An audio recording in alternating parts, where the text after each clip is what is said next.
അവരുടെ ചികിത്സ ഇസ്തിഗ്ഫാർ നടത്തുക എന്ന ചടങ്ങാണ്. നിങ്ങൾ ആലോചിക്കണം, അല്ല പറയണേ, നൂഹ് നബീനെ കൊണ്ട് പറയിപ്പിച്ചു നമുക്ക്, നിങ്ങൾ അള്ളഹാനോട് ഇസ്തിഗ്ഫാർ എടുത്ത് നിങ്ങൾക്ക് കുട്ടികളെ കിട്ടും, അരുവി ഒഴുക്കി തരും അള്ളഹാനോട് ഇസ്തിഗ്ഫാർ എടുത്തിയാൽ കേട്ടോ. ഇതാണ് ഖുർആൻ പഠിപ്പിക്കുന്നത്, അരുവികൾ ഒഴുക്കി തരും. എന്നാൽ സുന്നികളോ, ഇത് പാറന്നൂർ PP മൊയ്തീൻകുട്ടി മുസ്ലിയാർ പരിഭാഷപ്പെടുത്തിയ ഖുതുബിയ്യത്താണ്. ഇതിൽ പറയാ, നിങ്ങൾ കേട്ടോളൂ, എന്നിട്ട് മനസ്സിലാക്കി മനുഷ്യരെ.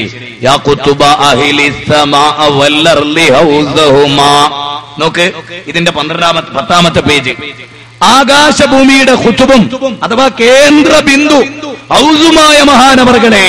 കണ്ടോ, ആകാശവും ഭൂമിയും അതിന്റെയൊക്കെ കേന്ദ്രവും നയിക്കുന്നതും ആരാ? മൊയ്തീൻ ശൈഖ്. നിങ്ങൾ ആലോചിക്കണം, അല്ല പറയാ, ത്വാഹാ മാ അൻസൽനാ അലൈക്കൽ ഖുർആന ലിതശ്കാ ഇല്ലാ തദ്കിറതൻ ലിമൻ യഖ്ശാ തൻസീലം മിമ്മൻ ഖലഖൽ അർള വസ്സമാവാതിൽ ഉലാ അർറഹ്മാനു അലൽ അർശി ഇസ്തവാ ലഹു മാ ഫിസ് സമാവാതി വമാ ഫിൽ അർളി വമാ ബൈനഹുമാ വമാ തഹ്തസ് സറാ. നോക്കൂ, റബ്ബുസ് സമാവാതി വൽ അർളി വമാ ബൈനഹുമാ ഇൻ കുൻതും മൂഖിനീൻ. ഖുർആനിലെ വചനമാണ്. വിശുദ്ധ ഖുർആനിലെ 26-ാം അധ്യായത്തിലെ 23 മുതൽ 26 വരെയുള്ള വചനമാണ്. 20-ാം അധ്യായം സൂറത്ത് ത്വാഹയുടെ തുടക്കത്തിലുള്ളതാണ്. ആകാശത്തിലും ഭൂമിയിലും മണ്ണിനടിയിലുള്ളതും എല്ലാം അല്ലാഹുവിൻ്റെതാണ്, എല്ലാം അല്ലാഹുവിൻ്റെതാണ്. ഇവർ പറയുന്നത് മൊയ്തീൻ ശൈഖാണ് അതിനെ നയിക്കുന്നത്. എന്നിട്ട് തുടർന്ന് പറയാ, ആകാശലോകത്തും ഭൂമി ലോകത്തുമുള്ളവർക്ക് ഉപകാരപ്രദമായ അരുവിയും മഴയും വെള്ളവും ഒഴുക്കുന്ന മഹാനേ മൊയ്തീൻ ശൈഖേ. ആകാശലോകത്തും ഭൂമി ലോകത്തുമുള്ളവർക്ക് ഉപകാരപ്രദമായ അരുവിയും മഴയും വെള്ളവും ഒഴുക്കുന്ന മഹാനേ. ആലോചിച്ചു നോക്ക്. ഞാൻ ചോദിക്കുന്നത്, ഇതിന് എവിടെയാണ് നിങ്ങൾക്ക് തെളിവ്? നിങ്ങൾ എന്തിന്റെ അടിസ്ഥാനത്തിലാണ് ഈ പറഞ്ഞത്? ഏത് ഖുർആനിന്റെ അടിസ്ഥാനത്തിലാണ്? ഏത് പ്രവാചകനാണ്? മീകായ് 1.25 ലക്ഷത്തോളം അംബിയാ മുർസലീങ്ങൾ വന്നല്ലോ. 25 പ്രവാചകന്മാരെ അതിൽ കാറ്റഗറി ഉയർത്തി ഉലുൽ അസ്മിന്റെ 5 പ്രവാചകന്മാരെ പഠിപ്പിച്ചിട്ട് ഏതെങ്കിലും ഒരു പ്രവാചകൻ മീകായിലിനോട് മഴ തേടിയ ചരിത്രമുണ്ടോ? ഇതാണ് ഞങ്ങളുടെ ചോദ്യം. മാത്രമല്ല, മിനിമം കേരളത്തിലെ മുസ്ലിങ്ങൾക്ക് അബൂജഹലിന്റെ ഈമാനെങ്കിലും വേണ്ടേ? അബൂജഹലിന്റെ ഈമാനെങ്കിലും മിനിമം കേരളത്തിലെ മുസ്ലിങ്ങൾക്ക് വേണ്ടേ? അതെന്താ അങ്ങനെ ചോദിക്കാൻ? കേട്ടോളൂ, നിങ്ങൾ അബൂജഹലിനോട് അല്ലാഹുവിന്റെ റസൂൽ ചോദിച്ചു, എന്ത്? വലയിൻ സഅൽതഹും മൻ നസ്സല മിനസ് സമാഇ മാആ വഅഹ്യാ ബിഹിൽ അർള ബഅദ മൗതിഹാ ലയഖൂലുന്ന അല്ലാഹ് ഖുലിൽ ഹംദുലില്ലാഹി ബൽ അക്സറുഹും ലാ യഖിലൂൻ. എന്താണ് വലയിൻ സഅൽതഹും മൻ നസ്സല മിനസ് സമാഇ മാആ? നോക്ക്, അബൂജഹലിനോടും മുത്തുബത്തിനോടും ശൈബത്തിനോടും വലീദ് ഇബ്നു മുഗീറയോടും ആരാ നിങ്ങൾക്ക് മഴ ചൊരിഞ്ഞു തരുന്നത് എന്ന് ചോദിച്ചാൽ അവര് പറയും അല്ലാഹു ആണ്. ഫഅഹ്യാ ബിഹിൽ അർള ബഅദ മൗതിഹാ ആ മഴ കാരണത്താൽ ഭൂമിയിൽ നിന്ന് സസ്യങ്ങളെ മുളപ്പിക്കുന്നത്, ആ ഭൂമി മരിച്ചു കിടന്നിട്ട് ആ ഭൂമിയെ ജീവിപ്പിക്കുന്നത് ആരാണ്? ബൽദതൻ മൈതൻ കദാലികൽ ഖുറൂജ്. ഭൂമി ഉണങ്ങി കിടന്നപ്പോ അതിനെ സജീവമാക്കി. അപ്രകാരമാണ് നിങ്ങളുടെ ഉയർത്തെഴുന്നേൽപ്പെന്ന് മറ്റൊരു സ്ഥലത്ത് പറയുന്നുണ്ട്. അപ്പൊ ഭൂമിയെ സജീവമാക്കിയവനാരാ? അപ്പൊ അബൂജഹൽ പറയും അള്ളയാണ് എന്ന് മക്കാ മുശ്രിക്കുകൾ പറയും. അതിനെ സംബന്ധിച്ച് അള്ളാന്റെ ആ കൃത്യമായ പ്രയോഗം ഖുലിൽ ഹംദുലില്ലാഹ്, അത്ര അവർ അംഗീകരിച്ചല്ലോ. അൽഹംദുലില്ലാഹ് അല്ല പറയാ കേട്ടോ. അതൊക്കെ അവർ അംഗീകരിച്ചു. ആരംഗീകരിച്ചു? അബൂജഹൽ. മഴ പെയ്യിപ്പിക്കുന്ന ആരാ? അള്ളാഹു. നമ്മുടെ നാട്ടിലെ പാറന്നൂർ PP മൊയ്തീൻകുട്ടി ചിലർ പറയുന്നത് എന്താ? മൊയ്തീൻ ശൈഖ്. ആർക്കാ? ഇനി ഇവർ രണ്ടാളും കണ്ടിട്ടല്ലോ പരലോകത്ത്. ആ അത്ഭുതമായിരിക്കും. ഇനി ഇഹലോകത്തെ എങ്ങാനും അള്ളാഹു അബൂജഹലിനെ അയച്ചാലോ? അബൂജഹൽ ആശ്ചര്യത്തോടെ അസ്സലാമു അലൈക്കും, ഞാനൊക്കെ മഴയിപ്പിക്കണ അല്ലയെന്ന് മിനിമം സമ്മതിച്ചു കൊടുത്തിരുന്നു. ഭയങ്കര തന്നെ കാണാൻ പുതിയുണ്ട്. നമ്മളെക്കാൾ വലിയൊരു നേതാവാണല്ലോ. മഴയിപ്പിക്കുന്ന പോലും മൊയ്തീൻ ശൈഖിന് അംഗീകരിച്ചു. റുബൂബിയത്തിൽ പോലും അംഗീകരിച്ചു. റുബൂബിയത്തിന് ഇത് തമാശയല്ല, ഇത് ഗൗരവമായ കാര്യമാണ്. നിങ്ങൾക്കറിയാം, മദീനത്തെ പള്ളിയിൽ നബി സല്ലല്ലാഹു അലൈഹി വസല്ലം ഖുതുബ നടത്തുമ്പോൾ ഒരാളും കേട്ട് കയറി വന്നിട്ട് പറഞ്ഞു, മഴയില്ല നബിയേ, ഇങ്ങനെ നിങ്ങൾക്ക് പ്രയാസങ്ങളുണ്ട്, അതുകൊണ്ട് അള്ളാഹിനോട് മഴയ്ക്ക് വേണ്ടി ഒന്ന് പ്രാർത്ഥിക്കണം എന്ന്. ഹദീസ് സുന്നികളും ഉദ്ധരിക്കാറുണ്ട് അല്ലേ? ഇനി നിങ്ങളൊന്ന് ചിന്തിച്ചു നോക്കാം, ഹദീസിൽ എന്താ പറയുന്നത്?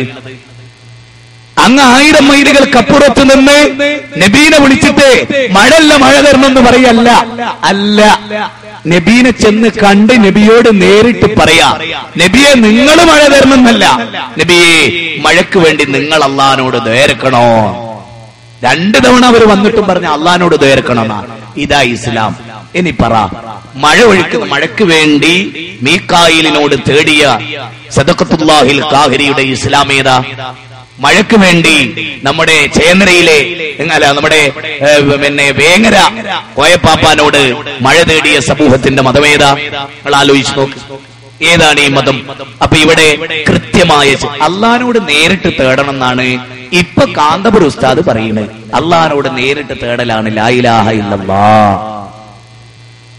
ഇത് കണ്ടോ? കാന്തപുരം ഉസ്താദാണ് ഇത്. കാന്തപുരം AP ബുക്കർ മുസ്ലിയാരുടെ വലിയൊരു ഫോട്ടോത്തോടു കൂടിയുള്ള പുതിയ ലേറ്റസ്റ്റ് പുസ്തക 2007 50 കൊല്ലം മുമ്പുള്ളതല്ല, 50 കൊല്ലം മുമ്പുള്ളതല്ല, 2007 ഈ പുസ്തകത്തിന്റെ 12ാമത്തെ പേജ് കേട്ടോളി. ഈ പുസ്തകത്തിന്റെ 12ാമത്തെ പേജിൽ പറയാണ്, എന്താ പറയുന്ന അറിയോ? വായിച്ച് നിങ്ങൾ ശ്രദ്ധിച്ച് കേൾക്കുക. ഇതാ 12ാമത്തെ പേജ്. ലാ ഇലാഹ ഇല്ലല്ലാഹ്, അല്ലാഹു അല്ലാതെ ആരാധനക്ക് അർഹനില്ലെന്ന വിശ്വാസം എന്തൊക്കെ നേടിത്തരുന്നു എന്നാണ് ഉസ്താദ് പറയുന്നത്. ഞാൻ ഈ വിഷയത്തിൽ ഉസ്താദിന്റെ കൂടെയാണ് കേട്ടോളി. മനസ്സിനെ സർവബന്ധങ്ങളിൽ നിന്നും മോചിപ്പിക്കുന്നു. മനസ്സിനെ സർവബന്ധങ്ങളിൽ നിന്നും മോചിപ്പിക്കുന്നു. അന്ധവിശ്വാസത്തിൽ നിന്നും മിഥ്യകളിൽ നിന്നും വേർപെടുത്തുന്നു.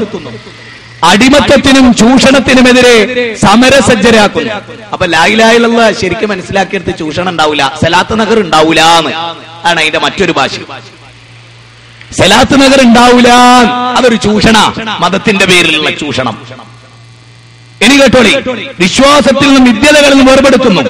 അടിമത്തത്തിനും ചൂഷണത്തിനുമെതിരെ സമരസജ്ജരാക്കുന്നു. മനസ്സിന് ആത്മധൈര്യവും പ്രതികരണശേഷിയും നേടിക്കൊടുക്കുന്നു.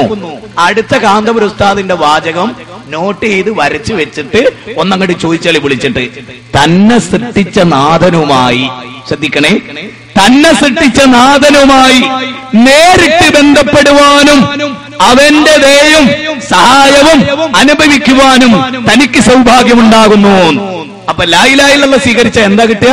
നാഥനായിട്ട് നേരിട്ട് ബന്ധപ്പെട്ട് അള്ളാന്റെ ദയയും കാരുണ്യവും കിട്ടിയ സൗഭാഗ്യം.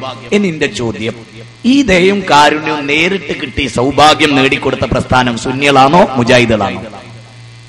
ഈ സമൂഹത്തിന് ലാ ഇലാഹ ഇല്ലല്ലാഹ് എന്ന കലിമത്ത് തൗഹീദ് കൊണ്ട് നാഥനുമായി നേരിട്ട് ബന്ധപ്പെട്ട് അവന്റെ ദയയും അവന്റെ കാരുണ്യവും ലഭിക്കുക എന്ന സൗഭാഗ്യം കേരളക്കരയിലെ മുസ്ലിങ്ങൾക്ക് നേടിക്കൊടുത്ത പ്രസ്ഥാനമേത് എന്ന ചോദ്യം ഈ പെരിയമ്പലത്തിന്റെ മണ്ണിൽ 1000 വർഷങ്ങൾ മുഴങ്ങട്ടെ എന്നാണ് എനിക്ക് പറയാനുള്ളത്. എന്നിട്ടോ അടുത്ത വാചകം എന്താ അറിയോ? തൗഹീദിന്റെ ഈ വിശുദ്ധ ജലം ഏത്? നേരിട്ട് ബന്ധപ്പെടുന്ന ഇടയാളനെ വെക്കുന്ന അവിശുദ്ധ ജലമല്ല, വിശുദ്ധ ജലം. ഈ വിശുദ്ധ ജലം ഹൃദയത്തെ കഴുകി ശുദ്ധിയാക്കി സംസ്കരിക്കുകയാണ്. അടുത്ത വാചകം, അടുത്ത പാരഗ്രാഫ് എന്താ അറിയോ?